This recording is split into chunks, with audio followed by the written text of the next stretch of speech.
Chief Olu Falae, a respected leader in the southwest of Nigeria, has a compelling perspective on restructuring that resonates with the hearts of many Nigerians. Central to the Yoruba position, his voice echoes the sentiments of a significant portion of the nation, advocating for a return to the principles of the Independence Constitution, a document that was painstakingly negotiated between 1957 and 1959. The Independence Constitution was the result of an agreement among the three regions of Nigeria. This consensus was the foundation of a united Nigeria, a country that was able to stand together because of shared understanding and collective decision-making. But with the advent of the military rule in 1966, the constitution was discarded, and with it, the negotiated agreement. The military didn't just throw away a constitution, they discarded a political consensus, a pact that was the very bedrock of our unity. Chief Olu Falae's call for restructuring is not just about politics. It's about history. It's about honoring the memory of our past leaders and their vision for a united country. It's about going back to the constitution, which gave considerable autonomy to the regions. It's about a time when each region collected its revenue and contributed an agreed proportion to the center, a practice disrupted when the military centralized power. The current constitution, made by late General Sani Abacha and the military, is seen by Chief Falae as favoring one part of Nigeria. His call for restructuring is a call to return to a constitution that reflects the interests of all of Nigeria. This involves a return to federal regions, a coordinator of states in the zone, each with considerable autonomy. In the eyes of Chief Olu Falae, restructuring means revisiting the consensus negotiated by our forefathers, the foundation of our unity. It's about giving voice to the diverse regions that make up this great nation, and ensuring that every region is represented fairly and equally. After all, isn't that what true unity is all about? The Independence Constitution, negotiated by our leaders, stood as a beacon of unity and mutual agreement. Today, we find ourselves operating under a different structure. The Independence Constitution was a testament to unity, a symbol of consensus among the three regions of Nigeria. It was not just a constitution, it was a negotiated agreement, a pact that formed the very foundation of a united Nigeria. Each region had considerable autonomy, their own constitution, and even their own ambassadors in London. They were truly federating units, contributing an agreed proportion of their revenue to the center. The revenue collection system under the Independence Constitution was a reflection of the autonomy of the regions. Each region was responsible for collecting its own revenue and then contributing an agreed proportion to the center. This system allowed for regional growth and development while still maintaining a unified Nigeria. However, the current structure is a stark contrast to the Independence Constitution. The military intervention in 1966 not only discarded the constitution, but also the political consensus that was the bedrock of our nation. Today, we operate under a constitution that was crafted by the military, a constitution that centralized power and revenue collection. In the current structure, everything is taken to the center. The autonomy that the regions once enjoyed has been significantly curtailed. The regions have been transformed into states, losing their status as federating units. The revenue collection system has been turned around, with the center now controlling the collection and distribution of revenue. This shift has inevitably led to a sense of imbalance and inequality among the regions. Moreover, the current constitution lacks the mutual agreement that characterized the Independence Constitution. It was not negotiated by our leaders, rather, it was imposed by the military. This imposition has led to a sense of disconnect and discontent among many Nigerians, who feel that the constitution does not truly represent them or their interests. The shift from the Independence Constitution to our current system has significantly altered the dynamics of our nation. The considerable autonomy that the regions once enjoyed has been replaced by centralization. The revenue collection system has been turned on its head, leading to a sense of imbalance and discontent. The mutual agreement and consensus that were the hallmarks of the Independence Constitution have been replaced by imposition. This shift has led many Nigerians to yearn for restructuring, to return to a system that respects regional autonomy, that has a fair and balanced revenue collection system, and that is based on mutual agreement and consensus. As we continue to grapple with the challenges of our current structure, the words of Chief Olu Falae resonate with us. Let us restructure and go back to what all of us agreed before. The shift from the independence constitution to our current system has significantly altered the dynamics of our nation, leading many to yearn for restructuring. Chief Olu Falae, a visionary, holds a hopeful gaze towards the future of Nigeria. He is a strong advocate for restructuring, seeing it not as a means to divide, but as a pathway to a stronger, united Nigeria. The future, according to Chief Falae, hinges on our ability to embrace our past, to learn from it, and to use it as a blueprint for a more prosperous nation. His vision for the future is steeped in the concept of federal regions. These are not the regions of old with overarching powers, but a new structure where each region serves as a coordinator of the states within its zone. This, he believes, is the essence of restructuring, a return to a system that allows for regional autonomy, yet fosters unity and cooperation. Chief Falae's concept of federal regions is not a call for segregation, but a plea for a system that respects the diversity and unique needs of each region. It's a system where each region has the freedom to grow, to innovate, and to contribute significantly to the national discourse. The future Chief Falae envisions is one where each region is given the tools and the autonomy to solve its unique challenges. It's a future where the strength of one region contributes to the strength of the whole.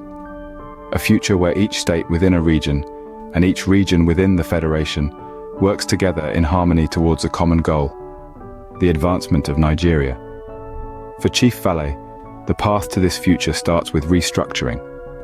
It starts with a return to a time when regions had considerable autonomy, when they had their own constitutions, and when they had the ability to contribute to the national discourse in meaningful ways. To quote Chief Olu Falae, "Let us restructure and go back to what all of us agreed before." That is the meaning of restructuring, and the regions would have a considerable autonomy as they used to have. This statement not only encapsulates his vision for the future of Nigeria, but also serves as a rallying cry for unity and progress in our beloved nation. Following Chief Falae's vision for a restructured Nigeria, we turn our attention to another notable figure in the discourse, Professor Wole Soyinka. A renowned scholar and critic, Professor Soyinka delivered a compelling address at the Punch 50th anniversary, bringing into sharp focus the political landscape of Nigeria. He observed, with a touch of irony, that politicians seem to fully grasp the concept of restructuring only when they are out of office, a situation he finds both amusing and disconcerting. Professor Soyinka critiqued the current political system, highlighting how it hinders the nation's unity and progress. "The system we operate now," he said, "is so lopsided, so unfairly weighted against certain sections of the country, that it breeds resentment and distrust.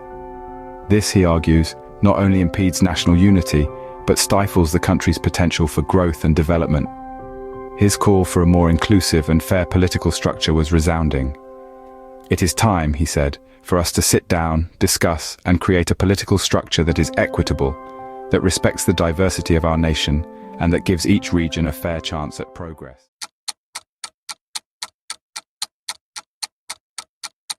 When the word restructuring is bruited around, we often hear the challenge, "Hey, what do you mean by restructuring?"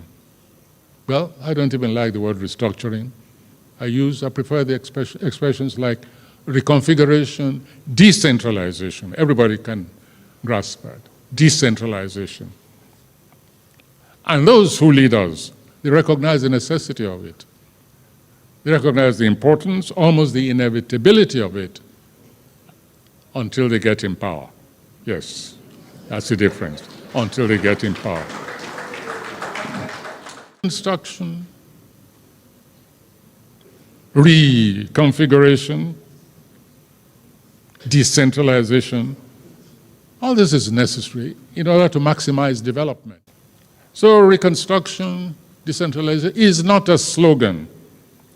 And it is time that we stopped the pretend decentralization conferences, which have been proved to be mere distractions, especially by those who have a different agenda in mind, such as third term agenda. It does not mean that nothing of value has come out of some of the conferences we've had in the past. No. So the tomes are there. People have worked at proposals in spite of even knowing that they've been brought together for a charade. I can tell you about even my own Oba, one of our Obas there, close to me in Ogun State. He came to me and said, it's going to happen, it's going to happen. And we've nominated you to go and represent us. I said, where? He's going nowhere. He came back later, I said, you were right. I said, proper wayo. He said, they wasted our time. He said, they fed us well, they gave us allowances. He said, but it was all a waste of time. It's about time, I think, that this nation, that leaders stop taking this nation for a ride. We must decentralize.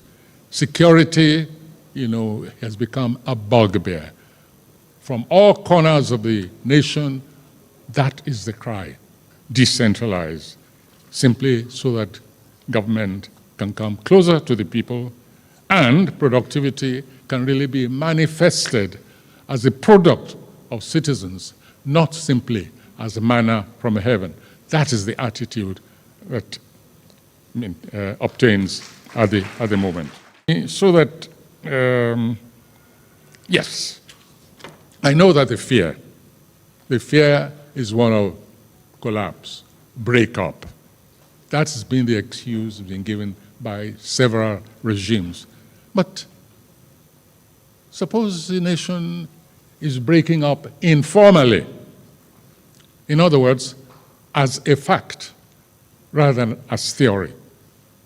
Then hadn't you better just address this, come straight on and see exactly what happens? What is wrong with genuine representatives sitting down and saying, this should be the protocols of association. Anything outside of it, anyone who does not want to accept these protocols, abide by these protocols, and manifest these protocols in the act, should take a walk. I have no problem at all with even what is known as a nation, beginning as a vast football field and ending up as a ping-pong table.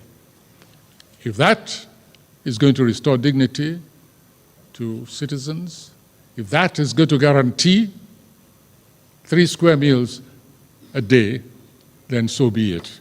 One of my favorite expressions, which people say is extreme, is, let nations die, that humanity may live.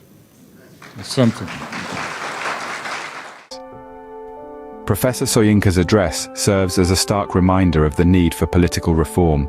It reinforces Chief Falae's call for restructuring and underscores the importance of this process for the future of Nigeria.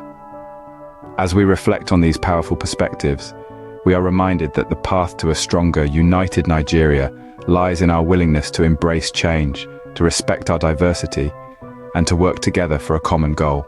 If you find resonance with the messages expressed in this video, we implore you to take action. The digital age has provided us with a powerful tool for advocacy and change: social media. By subscribing to our channel, liking and sharing this video, you can help amplify the voices of Chief Falae and Professor Soyinka. This simple act of digital solidarity can reach the corridors of power and influence the authorities to consider this urgent call for restructuring. Remember, a more progressive Nigeria is not just a dream of our esteemed leaders, it is a collective aspiration. Each click, each share, each discussion you engage in brings us a step closer to this goal. The power to effect change is at our fingertips. Let's use it wisely and advance the cause for a fairer, more inclusive Nigeria.